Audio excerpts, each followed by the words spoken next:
Imagine this. The year is 69 BC, and a queen is born, a woman who would go on to become one of the most iconic figures in history.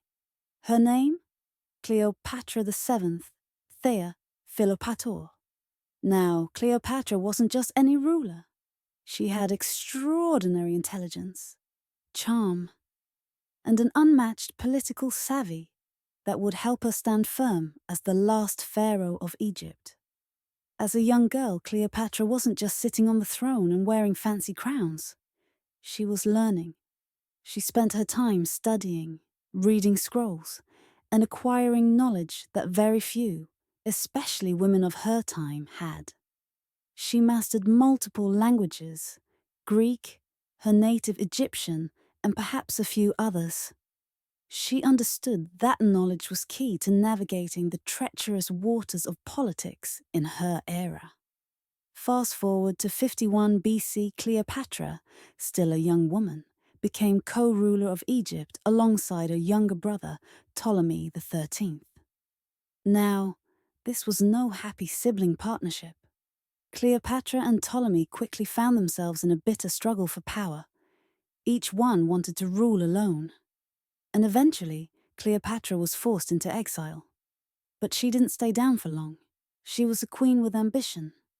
In 48 BC, Cleopatra made her move. You see, Julius Caesar, one of Rome's most powerful leaders, arrived in Egypt. Here's where it gets interesting.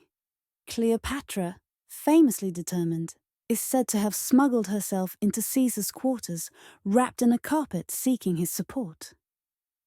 It worked. Cleopatra charmed Caesar with her wit and intelligence.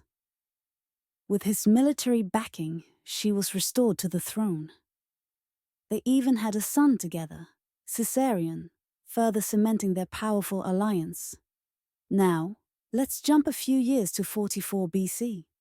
Caesar had been assassinated, and Cleopatra, ever the strategist, allied herself with another Roman powerhouse, Mark Antony. Their relationship was both political and personal. Together, Cleopatra and Antony ruled vast territories of the Roman East.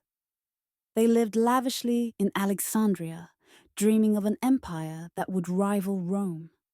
But their ambitions soon caught the attention of Octavian, Caesar's heir, and future Augustus Caesar. Things took a turn when Cleopatra and Antony's forces faced Octavian in the famous Battle of Actium in 31 BC. They were defeated, and Octavian's forces began advancing on Alexandria. Cleopatra and Antony knew the end was near. Antony, in despair, took his own life. Cleopatra, however, faced a different fate. Instead of being paraded through Rome as a conquered queen, she chose her own end. According to legend, she allowed a venomous asp to bite her, preferring death to disgrace. Cleopatra's death marked the fall of Egypt's Ptolemaic dynasty, and with it, Egypt became just another province of the growing Roman Empire. But Cleopatra's story didn't end there. Even today, she's remembered as a ruler who defied Rome, as a woman who wielded incredible power and intelligence in a world dominated by men. From ancient scrolls to modern films, Cleopatra remains a symbol of timeless beauty, political intrigue, and tragic romance.